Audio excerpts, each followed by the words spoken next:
ये कार्यक्रम सत्य घटनाओं से प्रेरित है। जिनके साथ ये घटनाएं घटी उसकी वास्तविकता उन्हीं तक सीमित है। भूत प्रेतों और अपसामान्य विषयों के होने पर चैनल कोई दावा नहीं करता और न ही प्रोत्साहन करता है। कभी कभी हम सब कुछ जान समझकर भी गलतियां करते हैं। गलती उन रूहों को चुनौती देने की। न जाने क्यों हम उस खौफ से बार बार टकराने की कोशिश करते हैं जो हमारा आखिरी सच साबित होता है, सबसे खौफनाक सच।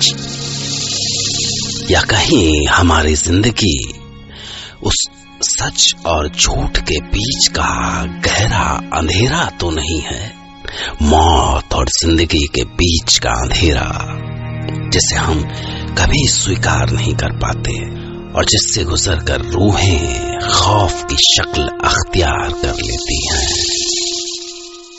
मैं डॉक्टर नागर, पेशे से मनोवैज्ञानिक और पैशन से ह्यूमन माइंड का फैन, हर रात आपके पास लेकर आता हूँ मुझसे मिले कुछ लोगों की आप बीती कुछ घटनाएं जिन्हें सुनकर आप सोचने पर मजबूर हो जाते हैं।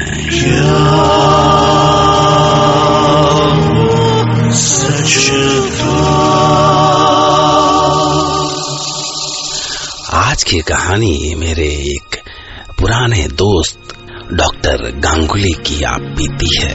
डॉक्टर गांगुली जो खुद एक साइकोलॉजिस्ट हैं, भूत प्रेतों पर यकीन नहीं करते, बल्कि जब भी उन्हें मौका मिलता है वो ऐसी घटनाओं को झुठलाने की कोशिश करते रहे हैं। तो आज डॉक्टर गांगुली आपको एक ऐसी घटना सुनाएंगे जिसने उन्हें एक दहशतनाक दोराहे पर ला खड़ा कर दिया। ये बात आज से साल भर पहले की है, जब मुझे अहमदाबाद के एक हॉन्टेड प्राइवेट हॉस्टल के बारे में पता चला। मैं जानता हूं कि जहां बहुत सारे यूथ हों, इस तरह की अफवाहें उड़ी ही जाती हैं, और फिर वो गर्ल्स हॉस्टल था। जाहिर है डरी सहमी गर्ल्स ऐसी बातों पर बड़ी आसानी से बिलीव कर लेती हैं। तो मैं अहमदाबाद पहुंचा और पहुंचकर उस गर्ल्स हॉस्टल के ओनर मिस्टर चमन भाई पटेल से मिला। असल में गांगुली भाई, इस इलाके में है न ऐसे कई प्राइवेट हॉस्टल है जिन्होंने जानबूझ के ये अफवाह फैलाई है। बोलो, प्रोफेशनल राइवलरी की वजह से, प्रोफेशनल राइवलरी, कंपटीशन, क्योंकि ये सब जो है ना पिछले 2 साल से हो रहा है। पहले क्यों नहीं हुआ? वो इसलिए कि इसी पीरियड में यहाँ कई नए हॉस्टल्स खुले हैं और कंपटीशन जो है ना वो बढ़ गया है। बोलो।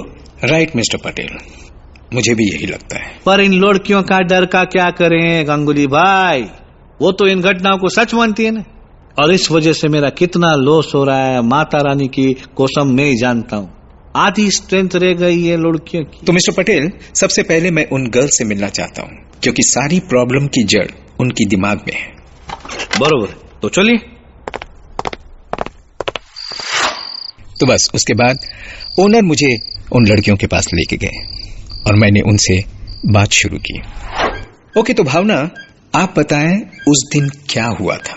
एक्चुअली सर, कृतिका, अंकिता और रूबी मेरी रूममेट थी।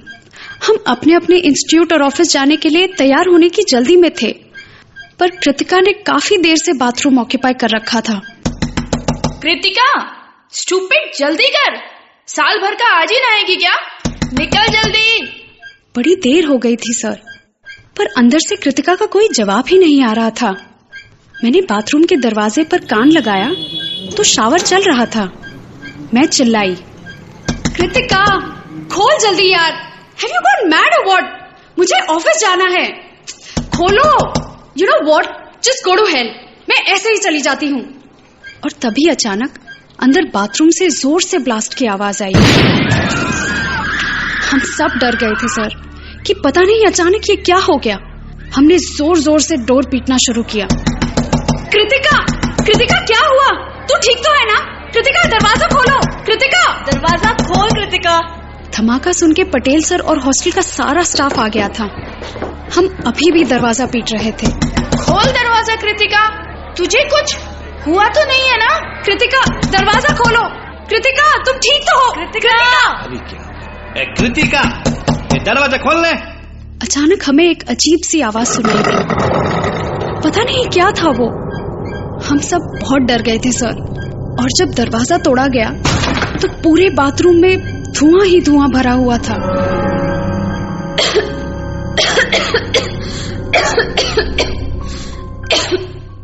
इसके बाद जब धुआं कुछ हटा तो हमने देखा कि गीजर तहस नहस हो चुका था और सामने कृतिका की लाश पड़ी हुई थी।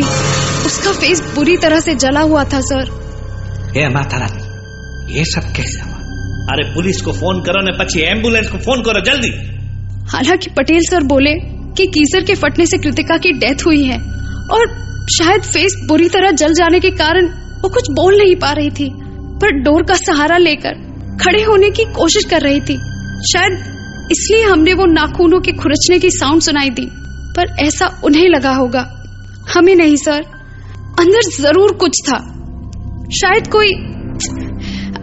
कुछ, पता नहीं sir, but I am sure. इस केस में तो साफ था कि गीजर ब्लास्ट से ही सब कुछ हुआ था। और इसके बाद अगले दिन मैंने उसके एक सीनियर से और एक घटना के बारे में पूछा। ये घटना पिछली वाली से कुछ 1 साल पहले की थी। अच्छा तो मेघना, तुम मुझे सब कुछ साफ साफ बताना, ओके? Okay sir. सर, उस साल कृतिका वाले रूम में प्राची और उर्वी रहा करते थे। हम तीनों सेम आईटी कंपनी में जॉब करते थे। हम तीनों में बहुत अच्छी फ्रेंडशिप थी। एक दिन क्या हुआ कि प्राची सेट कि उसके मॉम डैड आए हुए थे, प्रेसिडेंट होटल में ठहरे थे। बहुत स्वीट थे उसके पेरेंट्स। हम तीनों को ही अपनी बेटी मानते थे।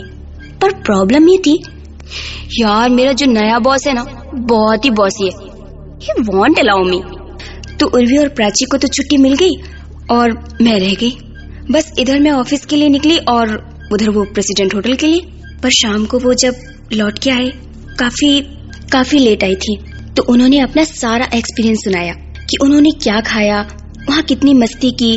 और सबसे बड़ी मस्ती तो वो जिसको सुनाती उनकी हंसी नहीं रुक रही थी।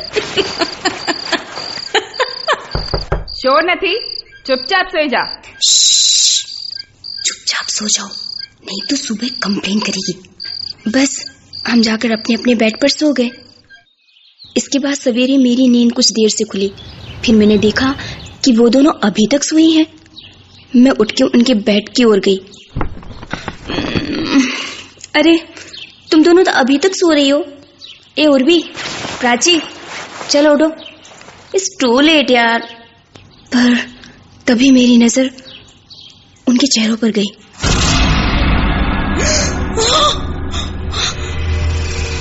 उनके चेहरे बुरी तरह से जले हुए थे सर। मर चुकी थी वो दोनों। पर बेड पे लेटे लेटे उनके चेहरे कैसे जल गए? ये तो किसी को नहीं पता सर कि बेड पे आग का तो कोई निशान तक नहीं था, पर फेसेस 90% जले हुए थे, बिल्कुल जैसे उस दिन बाथरूम में कृतिका का फेस जला था। मुझे कुछ समझ में नहीं आ रहा है कि ये कैसे हुआ। भला बेड पे लेटे लेटे वो कैसे जल सकती हैं, जबकि बेड की चादरें बिल्कुल ज्यों की त्यों हैं। तभी हॉस्टल के ओनर मिस्टर पटेल वहां पहुंचे। आप भी उलझ गए गांगुली भाई, आप भी उलझ गए। हाँ, पर ऐसा होता है, कभी किसी साजिश की वजह से तो कभी खुद ब खुद। बस हम उसका कारण नहीं जान पाते। तो गांगुली भाई, मैं आपको अभी एक किस्सा बताता हूँ जो मेरे साथ हुआ। हाँ तो कम ऑन गर्ल्स, आप लोग भी आइए। पटेल साहब अपने साथ घटी घटना के बारे में हमें कुछ सुना रहे हैं। हाँ, આવી જાઓ, બેસો। તમે બેન બેસો, વાર્ડन બેन બેસો। हाँ तो क्या थी वो घटना? हाँ, तो ये बात उन दोनों इंसिडेंट से पुरानी है, लगभग 2.5-3 साल पहले की। मैं उस रात मणिनगर की ओर से आ रहा था। रास्ते में कोंकरिया लेक और गीता मंदिर होते हुए जमालपुर वाले ब्रिज पर पहुंचा तो एक लेडी ने मुझे रुकने का इशारा किया। मैंने सोचा आधी रात को यहाँ सुनसान में ये लेडी कौर क्या रही है। मैं कुछ डर नहीं बल्कि अलर्ट हो गया, पर पता नहीं कैसे मेरी कार अपने आप रुक गई और रुकी भी ठीक उस लेडी के पास जाके बोलो। मुझे तो शौक लगा, पर मैंने अपना विंडो ग्लास जरा सा डाउन किया और उससे पूछा, बेन आप यहाँ आधी रात को? मेरी कार खराब हो गई है उधर ब्रिज के पार, आप मुझे आगे तक छोड़ देंगे? जाना किधर है आपको? सैटेलाइट। उसके लिए तो रॉकेट लेना पड़ेगा ने। बैठ जोक बहुत खराब जोक था। आप एक काम करो बेन, आप पीछे वाले सीट पे बैठ जाओ, आगे सामान रखा है, आप पीछे वाले सीट पे बैठ। मैं आपको पिरामिड गार्डन पे ड्रॉप कर दूंगा, वहां से आपको टैक्सी मिल जाएगी, बराबर से ना? और वो बैठ गई।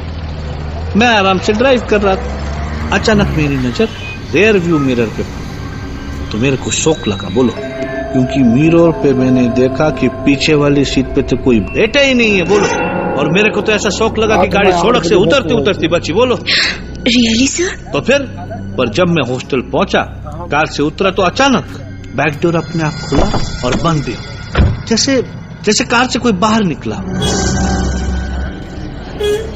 हाँ, कहानी सुनी नहीं कि गपशप चालू। बस ऐसा कुछ होता है और आप उसमें नमक मिर्च लगा के इतना बड़ा बना देते कि सारे शहर में उसकी चर्चा होने लगती। बट सर, व्हाट इफ आपकी कार में वही लेडी आई हो, मतलब आत्मा? शू बात करे छे? ये जो तुम लोग का गॉसिप है ना, ये मेरा लॉस कराता है। भाड़ में गया तुम्हारा ये गॉसिप और तुम्हारी वो आत्मा। कभी मैंने कुछ बोलना चाहा, पर मुझे लगा मेरी आवाज को क्या हो गया है। वो अजीब सी हो गई थी, जैसे किसी औरत की आवाज, और मेरा कंट्रोल ही नहीं रहा उस पर। भाग में ही गई थी, लेकिन मेरी आत्मा नहीं। तुम्हारे दोस्त ने जिंदा जला दिया था मुझे। याद है तुम्हें एडवोकेट चौमन भाई पटेल? तुम्हारा नाम कैसे? इसलिए मैं तुम्हारी कार में आई थी तुम्हारे साथ, तुम्हारे हॉस्टल में। मैं तब से यही हूँ। ये क्या कर क्या रहे हैं? और आपकी आवाज गांगुली भाई? गांगुली नहीं, रूपाली शाह। रूपाली? नहीं, तुम कैसे हो सकता है ये? तूने केस लड़ा था अपने दोस्त का, तब तूने कोर्ट में जिताया उसे। हाँ, गलती होगी पापा। पर अब हारेगा, आज हारेगा तू, क्योंकि you killed me again in the court. You did it. And you will have to pay for it. मैंने छोड़ दो। पता नहीं कैसे इतनी ताकत मुझ में आ गई। मैंने मिस्टर पटेल को उठाकर वहीं फर्श पर पटक दिया। Oh my God, क्या हो रहा है? और वो तड़प कर वहीं चिल्लाने लगा।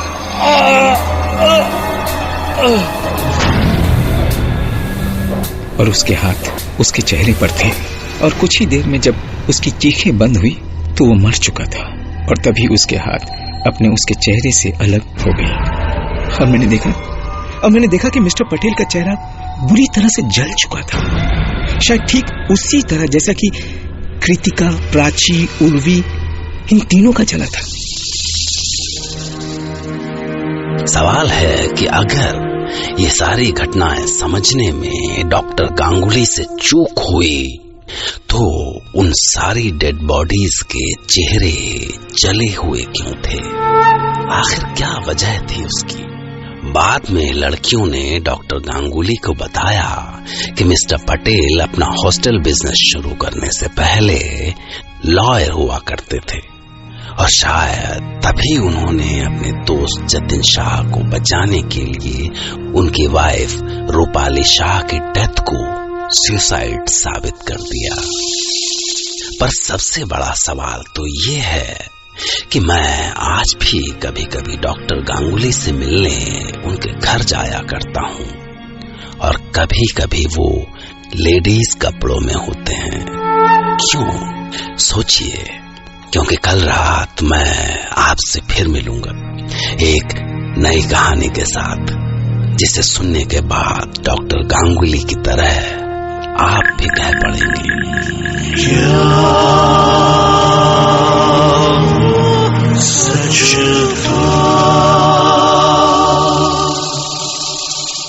और आखिर में एक बात कि क्या कभी आपसे जाने अनजाने किसी के साथ नाइंसाफी हुई है? अगर हाँ, तो आपको डरना चाहिए, क्योंकि कभी कभी आत्माएं इंसाफ मांगने आ भी सकती हैं। Okay, good night and take care.